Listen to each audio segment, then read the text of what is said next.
গুরুত্বপূর্ণ বিষয় আমি কিন্তু বরাবরই শেয়ার করি, ইনশাআল্লাহ আজকেও শেয়ার করতেছি। কারণ আমরা অনেকেই কিন্তু বুঝি না যে আমাদের ফেসবুকের যে পোস্টগুলো আমরা দেই, এই পোস্টগুলো আমরা আসলে প্রতিদিন কিভাবে কি ক্যাটাগরি ভিত্তিক এই পোস্টগুলো দেব। কারণ অলরেডি কিন্তু আমরা জানি ফেসবুক তাদের যে নতুন কন্টেন্ট মনিটাইজেশন টুলস, এই টুলসটা কিন্তু অলরেডি তারা অনেক ইউজারকে কিন্তু দিয়ে দিয়েছে। ঠিক আছে? এবং ক্যাটাগরি এ, বি, সি এই ৩ ক্যাটাগরি ভিত্তিক কিন্তু এই টুলসটা তারা দিয়ে দিয়েছে। এখন কথা হচ্ছে যারা অলরেডি পেয়েছেন তো আলহামদুলিল্লাহ কোনো কথাই নাই।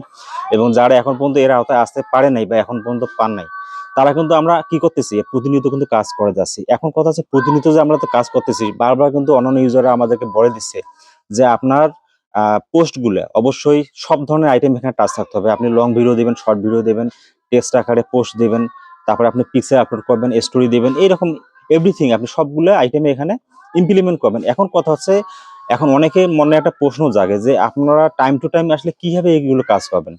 তো আপনাকে এটা মাথায় রাখতে হবে। আপনি যদি প্রতিদিন ধরেন আপনি সকালবেলা একটা করে পোস্ট দেন, তাহলে আপনাকে টার্গেট থাকবে যে প্রতিদিন সকালবেলা ওই একটা পোস্ট প্রতিদিন একই সময়ে কিন্তু দিতেই হবে। শিডিউল পোস্ট কিন্তু করে দিতে হবে। আবার আপনি প্রতিদিন বিকালবেলা যদি একটা পোস্ট দেন বা দুপুরে একটা পোস্ট দেন বা আপনি সন্ধ্যার দিকে একটা পোস্ট দিলেন বা রাতে একটা পোস্ট দিলেন, তার মানে কি আপনি যে সময় আপনি প্রতিদিন ৪ টা পোস্ট দেন না ৫ টা পোস্ট দেন না ৬ টা পোস্ট দেন সেটা আপনি নির্ভর করবে কিন্তু সম্পূর্ণরূপে ডিপেন্ড করবে আপনার কিন্তু সুবিধার উপরে, তাই না? আপনি কতটুকু সময় লিজার থাকেন এবং কতটুকু সময় এখানে স্পেন্ড করতে পারেন সেই বিষয়টা কিন্তু এখানে অবশ্যই প্রাধান্য দিতে হবে।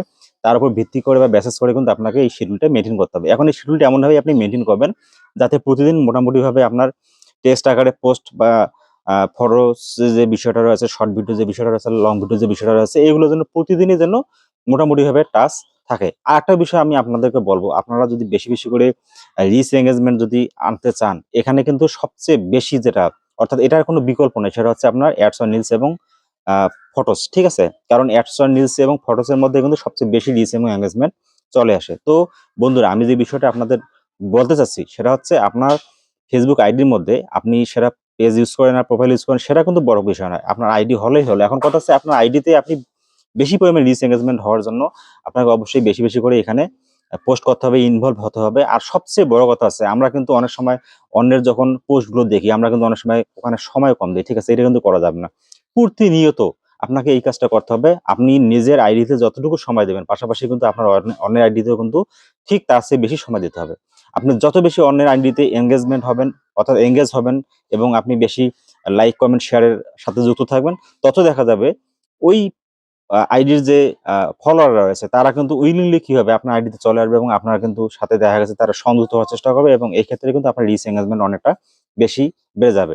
তো কথা হচ্ছে ওইটাই আপনারা মানে সবসময় চেষ্টা করবেন আপনার আইডিতে আপনি একটা টাইম টু টাইম অর্থাৎ শিডিউল মেইনটেইন করে আপনার পোস্টগুলো দেওয়ার জন্য এবং সবসময় মাথায় রাখবেন আপনাকে যেন লং ভিডিও পার ডে একটা করে অন্ততপক্ষে যদি সপ্তাহে ১ দিন ২ দিন বাদে সেটা পরে হিসাবে কিন্তু অবশ্যই পার ডে যেন একটা করে থাকে। পাশাপাশি আমরা শর্ট ভিডিও প্রতিদিন ২-৩ টা করে রাখবেন।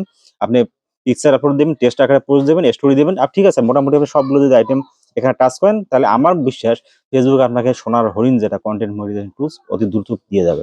শুধুমাত্র একটা জিনিস আপনাকে মাথায় রাখতে হবে আপনার রিচ এবং এনগেজমেন্ট এবং ভিউজ যেন ভালো থাকে। তো আশা করছি যে বিষয়গুলো আপনাদের সাথে শেয়ার করতে চাইলাম। আপনারা বুঝতে পারছেন। ধন্যবাদ সবাইকে।